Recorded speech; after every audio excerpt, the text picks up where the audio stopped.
Welcome to NQAT Daily. We're going to talk about United versus Forest with Tom. How's it going?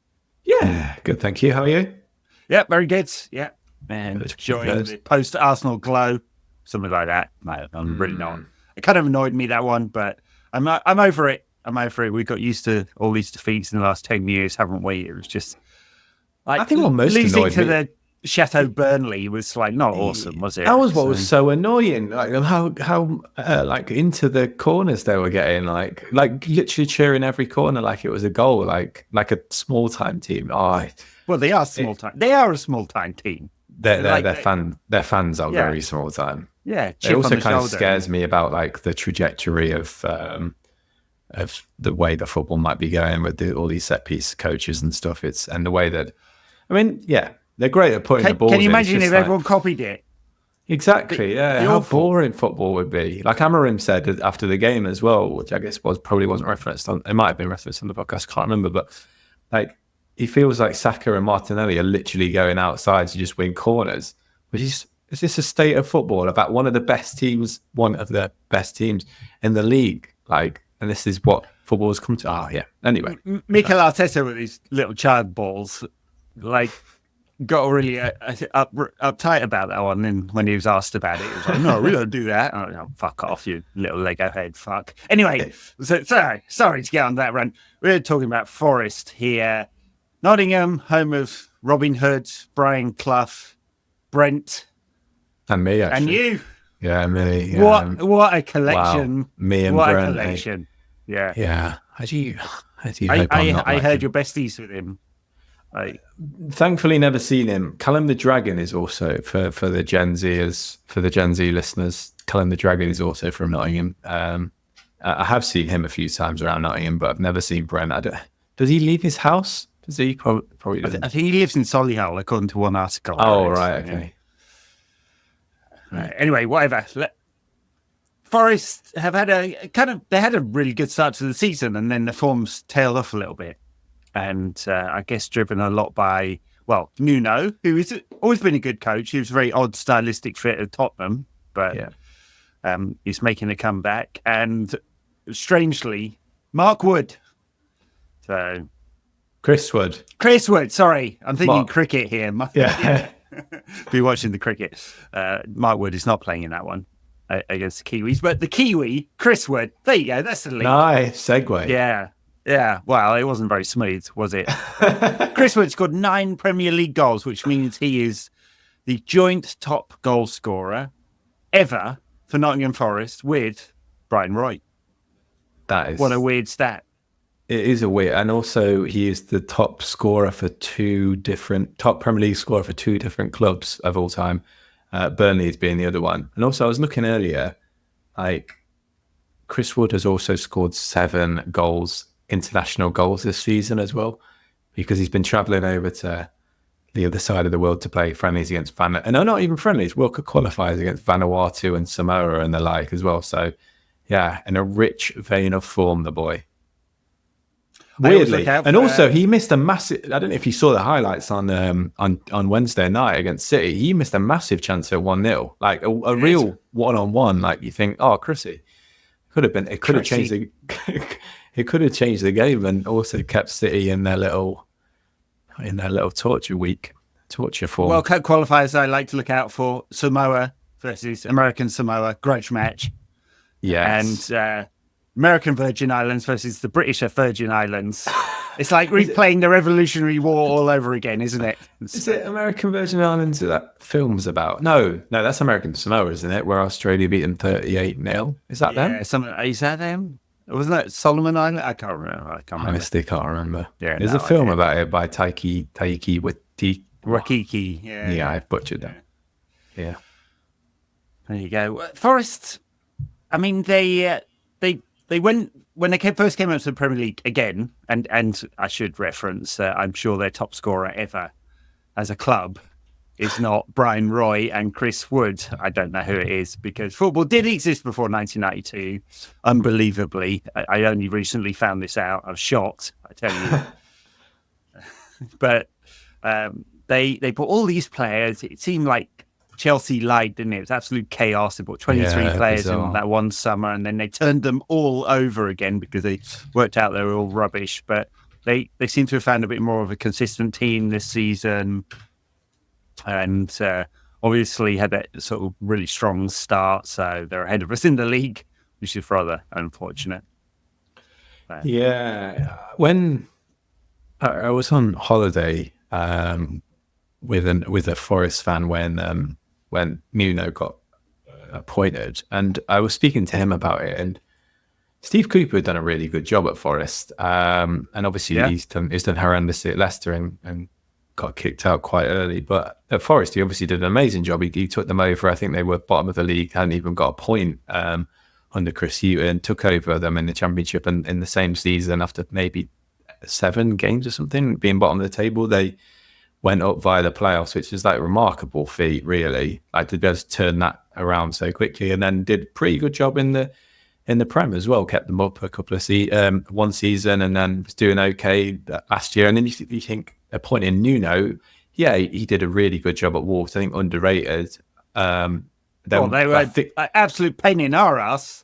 Yeah, they were. But I think because of his time at Spurs, he was kind of laughed at, really, and maybe his reputation he became really underrated. I think because of like that little tenure at Spurs. But you look at everyone who's been for and since, like no one's succeeded there. Yeah, he didn't have a great start, but he also didn't get a lot of time either.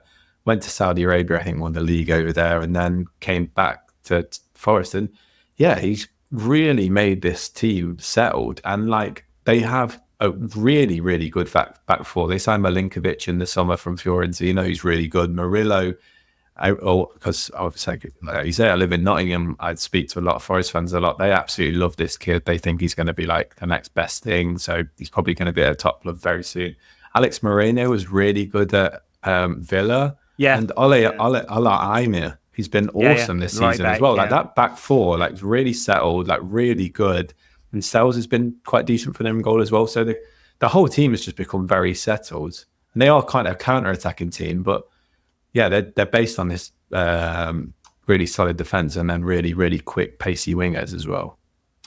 Yeah, so yeah, I mean they play 2 sort of defensive players in front of the back four. Captain Yates will be there, and then Morgan Gibbs-White is sort of the creative hub with these sort of fast. Well, Chris Wood's obviously not fast, but fast attacking wingers trying to get balls into Chris Wood, and it seems to have worked pretty well for them. And I mean, to the extent that I don't know that we would say that they're really pushing for European places or anything like that, but they look miles off the relegation zone, which is what a club like Forest should be looking at least in this stage of their development after coming up. Yeah, it's really interesting this season, isn't it? Because usually you have a massive gap between the top 6 and everyone else, but this season it feels like it's become a lot more muddled, and I feel like that's because of, I guess, the money that the Premier League has in terms of being able to attract players. That I remember Brentford outbid AC Milan for a player last season, and that means, yeah, those players who were potentially going to the better leagues in better teams in the leagues like Serie A and La Liga and Bundesliga are going to the lower league teams in the Premier League. And also the fact that the coaches are better. The coaches are really, really good, and you've seen teams like Bournemouth winning midweek really well, and Bournemouth have been excellent this season. They beat Arsenal as well. Like Newcastle are obviously good. Teams like Forest are good because like Nuno's a great manager, and they've got some really good players like Hudson-Odoi, as well as Anthony Elanga, who's been really good for them again. And then other teams like Brighton and Brentford, who are obviously good, and then you've got Fulham, who are awesome all of a sudden. Got loads of like ex-Arsenal players. So like I feel like the gap in quality is nowhere near as much as it used to be. No, I think that's right. It's really good as well. Like, it's hard to like extrapolate like major trends from one season or something like that. But obviously, it seems super competitive this season, and I'm sure that's to do with the fact that the bottom club in the Premier League will make more money than the top club made 10 years ago. Right? And the differential between the top and the bottom has got larger over that time, in terms of distribution, because of the way they've changed the formula for distribution. But the fact that Bournemouth, with a ground capacity of 11,000 will do more revenue than almost every Serie A club is like, shows you. And I mean, the fact they sold Dominic Solanke, who scored 18 Premier League goals or whatever it was last year, and bought a better player in Evan Nelson for much, much less. Well, I mean, so just hyper competitive, and in that environment, like Forest, who have gone out and spent a lot of money and were right on the edge of an FFP problem, or in fact had an FFP problem, along with a few others. Like they are willing to spend money and they want to be competitive, and it's all on the execution. And it looked kind of crazy, but it seems to have worked now, and they've settled on a formula and got a good manager, as you say, and they should be all right as a result. Yeah, and they're super ambitious as well. Like Marinakis has obviously gone out and got Edu from Arsenal as a sporting director for his whole group. Yeah, for the whole group. Yeah. So I think he was in it. He did an interview today, Marinakis, with Sky Sports, and he was talking about his ambition there. And you think, well, I mean, if you're a Forest fan, it's great to hear, but it's also you're seeing that across the whole league now, like Villa popping up out of nowhere. And a lot of these clubs, I don't think Forest are quite in the bracket of being super well run in the same way as like Bournemouth, Brentford, Brighton are, because we saw their like trolley dash, their bizarre spending over the past few years. But if they kind of settle themselves in the league and establish themselves a little bit, they could become not a force to be reckoned with, but like when you have so much money and funding behind you, then it's super competitive, and it's one of the reasons why United have struggled so much, I think, over the past 2 or 3 years, and we're going to continue to struggle, is because we've had this ridiculous transfer targeting system, and then we're being ran so badly. And when everyone else is bringing their floors up and their ceilings up, and we're kind of like scrabbling about, you end up getting caught. And the Premier League is more competitive than ever, and you see that as well with like City. Like City dropped 10-15%, and they're getting beaten by these teams as well. Mm-hmm. So I mean, it's a cliche, there are no easy games in the Premier League. There still are some shit teams in there, like Ipswich. Well, they gave us a decent game the other day. They were all right. Southampton are terrible. Leicester are terrible. Yeah. Wolves are still terrible. Ipswich are probably a little bit better than that. But so there still are some terrible teams. But the mid level is getting very, very close to the top six now. Yes. Yeah. Forest are interested in Marinakis because obviously he's like just a bit of a character. Maybe a wrong end. Yeah. Real wrong. Clearly penned that complaint about the referee and suing the referee himself. Yeah, and getting Clattenburg on board as well. Jeez. I mean, like, of all the referees to get on board, maybe they can take Michael Oliver off UAE. So maybe we'll have a transfer system for referees. Can we buy a few? Oh my God. I mean, I feel like we were always going to be close to that with like Forest, like hiring one of those. Like, I mean, I thought it was going to start a trend that everyone would be getting them involved, and then there would be potentially transfers between refereeing technical directors or whatever they were called. It's too much of a conflict, isn't it? It's crazy. Yeah. For United, how many changes is Ruben Amorim going to make again? Are we any closer to settling on a more consistent first 11? Is he going to keep making 5-6 changes a game? It's difficult, isn't it? Because I feel like this is just his version of pre-season right now, and he's trying to get players fit. He's trying to get players used to the style. He's trying to give everyone a chance, and I understand it, obviously, but it's just, I guess it's a bit frustrating, I guess, because you kind of want to see the best team. They want to see people like Anthony given a chance because you kind of know he's not great, but something like Xerxes, who's been getting slagged off all the time, he comes in and does really well, kind of establishes himself in the team. You think, oh, maybe this is a really good idea of doing what he's doing. I don't disagree with it being a good idea at all, but I guess you just want to see him kind of get set on his best team, and then potentially progress from there and get the wins under the belt and stuff. But yeah, you can't rush this thing. I think he is completely doing the right thing. It's going to be interesting to see how he lines up tomorrow, because he spoke in the press conference about players like Bruno being a little bit tired, Manuel Ugarte being a bit tired, and Malacia's I guess not going to start, and is Rashford going to play from the start? Is Xerxes going to play from the start? Is Højlund going to drop to the bench again? Like I saw like some people say, oh, he's a tinkerer, he's a rotator. He's not. I don't think he's going to be like that when it's going on. He's just like, he's treating this like pre-season. He's treating this like people need to get used to the style. People need to get fit, and I don't disagree with that at all. But I'm very impatient, I guess, to see. Of course. To see his best team. We all are, aren't we? We all want to. We want to see it and see the final form of it. And unfortunately, it does just take time. They're getting one training session between games at the moment, basically, just because there's so many, and there isn't a free midweek between here and the end of the year. No. So we'll be getting one recovery day and one training session each time, and it's just going to take a little bit of time for him to work out his best team, but also for everyone to learn the system. He's very much a systems coach. So, I mean, I guess at the point where everyone's so familiar with the patterns, you will be able to drop players in and out without it having such a meaningful impact. I mean, Ten Hag was so wedded to what he was doing, and it just didn't seem like he could mix and match players at all.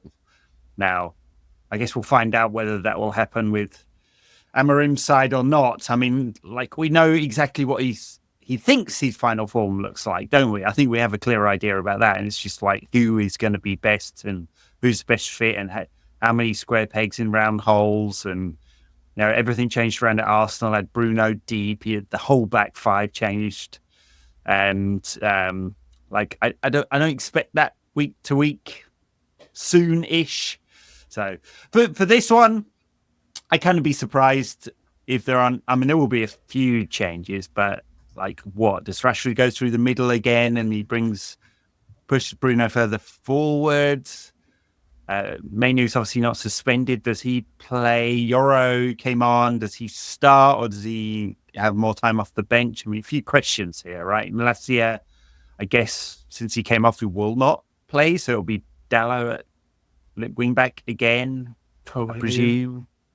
So. Yeah, it feels like we're almost going to play the same team that we played against Everton, because most of those players didn't play in midweek. I guess like we'll potentially see Lisandro Martinez back at the back, who will probably play on the left side of the back three. Then therefore Mazraoui will probably play on the right of the back three. Though Mazraoui's played quite a few games in a row recently, so maybe he'll drop out. I guess we'll see Ahmad from the start again. Will probably, it be Kobe and Casemiro back in midfield like against Everton, which I think has problems, and I think against a Forest team who are very dynamic and very direct and like to run forward with the ball, I'm a bit fearful, because I mean, at the first 30 minutes against Everton was them running directly through our midfielders. We kind of saw a lot on the 10. It's not the best mix, is it? Casemiro and regarding Kobe Mainu's the one I'd like to see form a relationship, I guess, and try and work out if that's going to work. I want to see what that looks like with the link up with the two wide 10s. So Kobe Mainu's another 8. Is he able to get the ball into whatever mix of Fernandes, Mount, Rashford, Garnacho it is? Yeah. Behind Højlund, I guess who's going to be the final striker? We're not sure yet. I mean, who knows exactly? Yeah, he went back to fighting with defenders against Arsenal. Yeah, so, which isn't exactly what we want to see from him. So, look, I mean, a lot of questions. I can, if you ask me right now, gun to head, I wouldn't be able to pick the 11 that I think he's going to. I couldn't call it right now because he's made so many changes. So. There was one time, like when David Moyes was manager, you could almost exactly predict what he would do week to week. He was just so whereas Amorim's in this mode where, like, the opposition mate, Kieran McKenna mentioned it, like he had no idea what he was going to pull out of the hat. So. Yeah, and I guess that's a great thing for us in some ways, that people don't know how to play us. But yeah, it's also not great for continuity, and it's not great for just. Yeah, like you say, putting round pegs in square holes is we've got players playing out of position and people who aren't comfortable playing together as well. And Kobe Mainoo and Casemiro just doesn't work. And I really want to see Kobe and Ugarte play together, because it just feels like the balance is there. Because Mainoo, for all his qualities, it's just not very quick across the ground, and especially playing next to Casemiro, that is you really, really do see that he becomes really exposed. Whereas playing next to Ugarte, who can do all that dirty work, who is amazing at spotting danger, amazing at closing down, it does just allow Mainoo to hopefully free up and spend more of the time on the ball. So that is really exciting. But then we just didn't see that enough against Everton. I mean, Kobe Mainoo is obviously coming back from injury. He's going to be a bit slow. He's not going to be up to match speed. So that performance was never going to be his best. But it's also because Casemiro's next to him is not going to be his best as well. And he needs a partner in crime who's going to help him. Yeah, I agree. And minutes. And I mean, he played too much under Ten Hag and didn't get rotated out enough. But the parts of his game that need development are the parts of the game that doesn't fit as well with Ugarte. I mean, Ugarte covers the ground really well. He obviously does all the defensive stuff. You'd think that would be the right balance. The thing I worry about is ball progression, which neither of them particularly good at. Thing is, Kobe Mainoo's range of passing is great. He doesn't seem brave enough with it. And I suspect Amorim, as the coach, will go, I want you to be braver. I want you to be braver. And we'll push him to do that. And we'll see how high the ceiling is as a result. I feel kind of good about that one. I mean, could be proven totally wrong, of course. But, I mean, it really annoyed me when a bunch of the stats nerds, after Mainoo had played less than 10 games, were like, yeah, he's never going to make it. I'm like, fuck off. Like, that's the worst part of the data. The rise of data people is they're like, yeah, never. And they're so certain of themselves. I was like, no. Exactly. Like, especially with a centre midfielder, you need the eye test because you need to see how technically able they are. And Kobe Mainoo is so technically able. And I think a lot of our players, like, with a proper coach, not to say that Ten Hag wasn't a proper coach, but he clearly wasn't improving players on a day-to-day basis. With a coach, you can actually improve players and tell them what to do and where to pass and how to press as well, which because our players don't know how to do that. Like these players who have the technical quality, again, like Garnacho, I feel like Garnacho has a huge ceiling, and under a proper coach, they can really go to new heights. You can't just say, oh yeah, these stats here, because I feel like Mainoo's quality, he has everything, like technically wise, to become that amazing. Like I say, he's not particularly quick, which might hold him back, but for a centre midfielder, you can get away with that if you're good enough. Like Tony Kroos was never the quickest in the world. Like, and he got away with it. I think it's more like that. Yeah, exactly. Yeah. But yeah, he has all the qualities to become top in my opinion. Yeah. All right. Well, it'll be interesting to see what mix we get. I mean, a lot of narratives here, right? Can Højlund get back on the score sheet? What about Marcus Rashford? I mean, he scored a couple and dropped out. Didn't have a particularly good game against Arsenal. A lot of frustration with him. Josh Zirkzee has been pretty terrible most of the season, but had those 2 goals recently. That was the best we'd seen of him. Like, clearly, there was more of a player there than the 15 games before that, for sure, undoubtedly. So there's that story. Garnacho come back into this or not? How do we see his development? And what does the back three and the wing backs look like?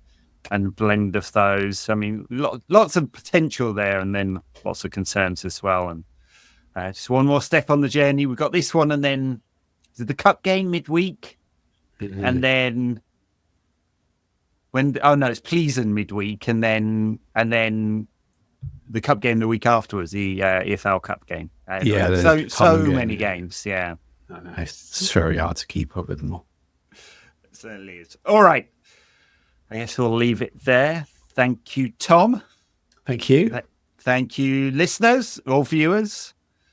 By popular demand, I started to put the dailies into the podcast feed because people kept asking for them. So I was like holding it out there going, come and watch this on YouTube instead. And people are like, no, your podcast. It's well, they absolutely hate our faces. And who can blame apparently. Yeah, yours, I think. I think it is mostly mine, but you're on every show. So it's your fault, really. I mean, it is Yeah, mostly my fault then. Yeah, Yeah. maybe we should do an experiment. I should not be on the shows, and we'll see whether it takes off. Let us know in the I don't comments think if so. you'd like I me don't to think so. retire and other people to do this instead. I will just, I'll just be the face behind the camera. If that makes sense instead of front of it. All right. Thanks a lot, everyone. Bye now.